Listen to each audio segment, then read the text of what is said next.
kalau begitu saya lanjutkan ya Bu ya, terkait dengan topik bahasan yang baru yaitu tambahan penghasilan pegawai atau TPP begitu. Nah, terkait dengan tambahan penghasilan pegawai ini dulunya begitu ya, nomenklaturnya beragam ya, antar daerah yang satu dengan daerah yang lain bisa berbeda-beda.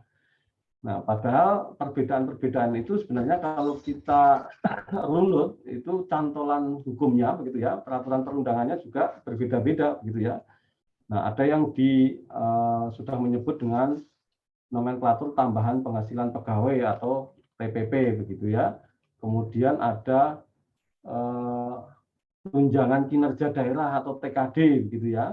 Kemudian ada lagi yang menyebutnya dengan remunerasi begitu ya. Padahal cantolannya tadi antara ketiga nomenklatur ini juga berbeda-beda begitu. Baik, kalau kita merujuk kepada nomenklatur tambahan penghasilan pegawai atau TPP ya, itu ada di PP 12 tahun 2019 tentang pengelolaan keuangan daerah ya. Ada di pasal 58 ayat 1 sampai 6 begitu. Nah, di sana disampaikan bahwa pemerintah daerah dapat memberikan tambahan penghasilan kepada pegawai ASN, begitu ya. Nah, di sana ada kata-kata dapat. Dapat ini artinya optional. Mungkin teman-teman di bagian hukum sudah sangat paham, begitu ya. Kalau ada kata dapat itu artinya bisa diberikan, bisa tidak, begitu ya. Tidak obligatory, begitu ya. Tidak mewajibkan, begitu. Tidak mengharuskan, tetapi ini adalah optional. Jadi ada Pemda dulu ya yang sudah memberikan TPP, tetapi banyak juga Pemda yang belum memberikan TPP begitu. Baik, kemudian Bapak Ibu sekalian, penetapannya nanti dengan perkada begitu ya, atau peraturan kepala daerah berpedoman pada peraturan pemerintah begitu. Nah, dikarenakan peraturan pemerintah yang mengatur khusus terkait dengan tambahan penghasilan ini belum ada, maka dalam memberikan TPP ASN begitu, kepala daerah itu harus mendapatkan persetujuan dari Menteri Dalam Negeri begitu. Nah, saya kira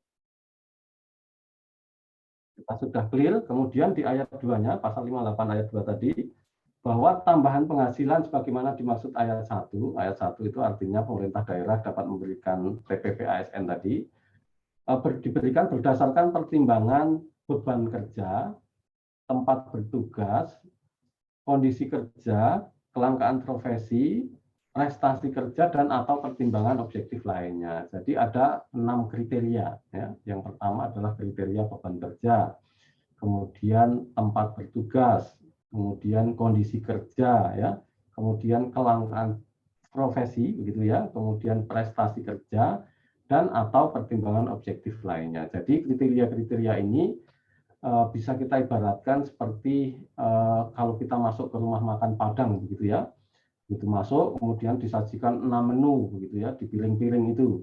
Nah, kita bisa mengambil satu, ya, bisa mengambil 2 menu, ya, 3 menu atau bahkan seluruh menu ya, asalkan pertama sesuai dengan kriteria kita begitu ya, artinya kita cocok lauknya begitu ya.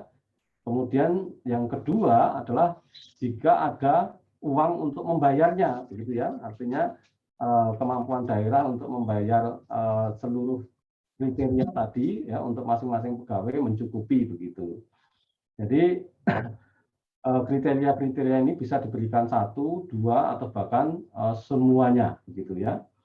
Nah, kemudian tadi kalau untuk TKD ya beda lagi, begitu ya. Untuk remunerasi itu adanya di Permendagri 79 tahun 2018 tentang PLUD, begitu ya. Nah, kita sekarang akan lanjut ke urgensi pengaturan TPP ASN. Kenapa sih perlu diatur, begitu ya? Nah, tadi disampaikan bahwa pemerintah daerah dapat memberikan tambahan penghasilan sesuai dengan kemampuan keuangan daerah. Nah, kadang kemampuan keuangan daerah ini diartikan subjektif, begitu ya. Artinya ada yang merasa mampu kemudian memberikan besar, ada yang merasa tidak mampu kemudian memberikan kecil dan sebagainya. Nah, hal ini ya diakui atau tidak sudah memberikan dampak ya terhadap ketimpangan penghasilan ASN begitu ya. Nah, saya yakin di Kabupaten Tangerang ini sudah lumayan besar, tetapi Bapak Ibu sekalian pasti juga sering melirik-lirik begitu ya TPP dari kabupaten kota sebelah begitu ya, atau dengan provinsi dan lain sebagainya. Nah, ini manusiawi ya Pak Ibu sekalian. Kemudian dari ketimpangan penghasilan tadi itu menimbulkan persoalan lain, yaitu terkait dengan distribusi ASN dan juga pertumbuhan ekonomi daerah begitu ya. Nah, kemudian kalau terkait distribusi mungkin ya banyak juga ASN dari daerah lain begitu ya yang TPP-nya di bawah TPP yang diberikan oleh Kabupaten Tangerang, kemudian berusaha untuk mutasi ke Kabupaten Tangerang begitu. Nah, atau dari Kabupaten Tangerang melirik lagi ya Pemda lain begitu ya yang memberikan TPP yang tinggi kemudian mengajukan permohonan mutasi ke daerah dimaksud begitu. Nah, saya kira ini juga manusiawi seperti itu. Nah, kemudian kalau kita golongkan begitu ya dari data-data yang sudah ada begitu ya, itu bisa kita kategorikan dalam 4 kuadran begitu. Yang pertama, kuadran pertama adalah daerah dengan kapasitas fiskal yang tinggi, kemudian memberikan TPP yang tinggi pula begitu. Daerah kaya, royal begitu ya. Saya kira ini masih bisa dimaklumi begitu. Kemudian kuadran kedua adalah daerah dengan kapasitas fiskal yang tinggi, tetapi memberikan TPP yang rendah. Nah, ini banyak juga, begitu ya, karena mungkin prioritas kepala daerahnya ya itu memiliki prioritas lain yang bisa dinikmati oleh seluruh masyarakat, begitu ya, sehingga alokasi untuk TPP-nya tidak terlalu tinggi dibandingkan dengan daerah yang lain, begitu. Nggak apa-apa, ini bagus juga seperti itu. Kemudian yang bermasalah itu adalah teman-teman pemerintah daerah yang berada di kuadran ketiga, begitu ya. Daerah dengan kapasitas fiskal yang rendah, tetapi memberikan TPP yang tinggi, gitu. Apakah ada? Ada juga seperti ini, seperti itu ya.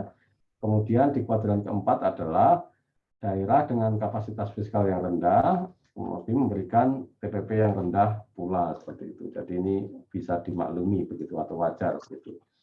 Nah, baik Bapak Ibu sekalian, tadi kita sudah melakukan evaluasi jabatan begitu ya.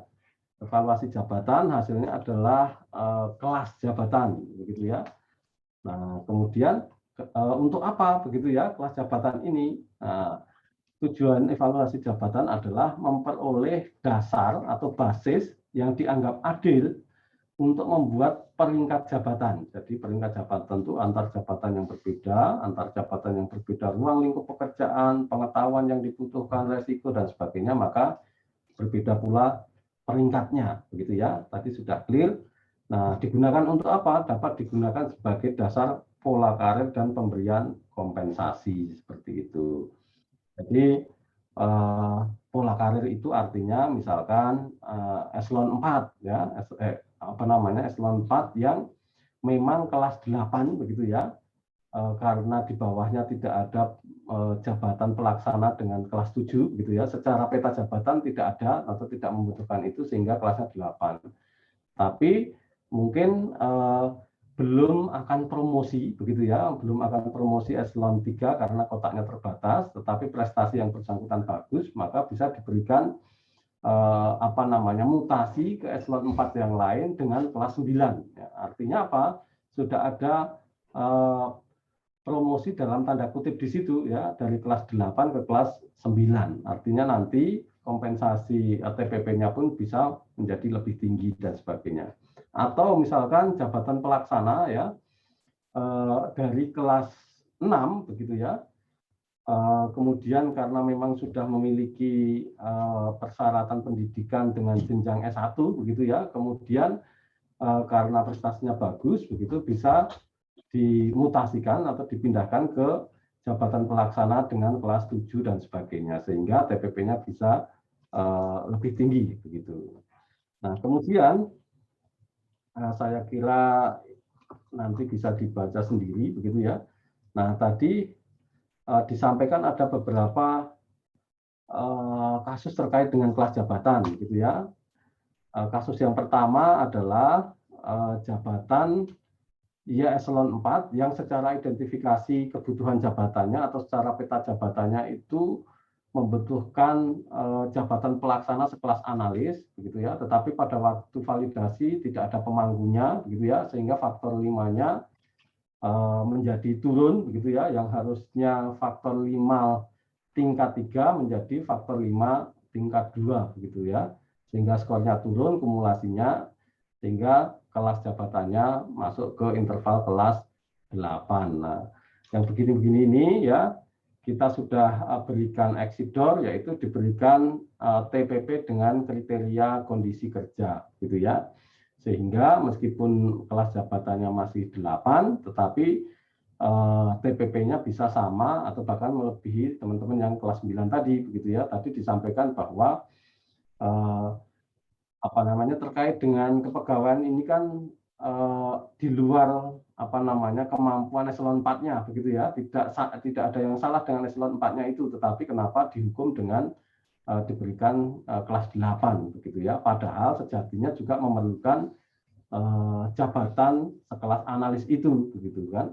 Tetapi terkait dengan ada tidak adanya pemangkunya sebenarnya di luar kemampuan dari eselon 4 dimaksud begitu ya, sehingga yang bersangkutan merasa tidak adil. Nah, ini pekerjaannya lebih complicated begitu ya, lebih berat kok TPP-nya malah lebih rendah begitu, kelas jabatannya lebih rendah. Nah, dengan adanya kriteria ini, diberikan kriteria ini, maka prinsip-prinsip keadilan tadi lebih bisa diwujudkan seperti itu. Kemudian tadi sudah disampaikan, saya kira tidak perlu saya ulangi lagi ya. Jadi teman-teman yang berada di perangkat daerah yang ditempatkan pada tempat dengan tingkat kesulitan geografis yang tinggi begitu ya, itu juga bisa diberikan TPP dengan kriteria tempat bertugas begitu. Nah, saya kira itu. Kemudian kelangkaan profesi begitu ya. Ini diidentifikasi sendiri oleh teman-teman Pemda begitu. Misalkan dokter spesialis anestesi begitu ya. Nah, mungkin di Kabupaten Tangerang bisa jadi tidak dianggap langka begitu ya, tetapi di kabupaten yang lain itu bisa dianggap sangat langka begitu ya. Dan kemudian ada jabatan-jabatan lain yang dianggap langka di Kabupaten Tangerang ya, silakan diidentifikasi, dan ini dapat diberikan juga TPP dengan kriteria kelangkaan profesi begitu.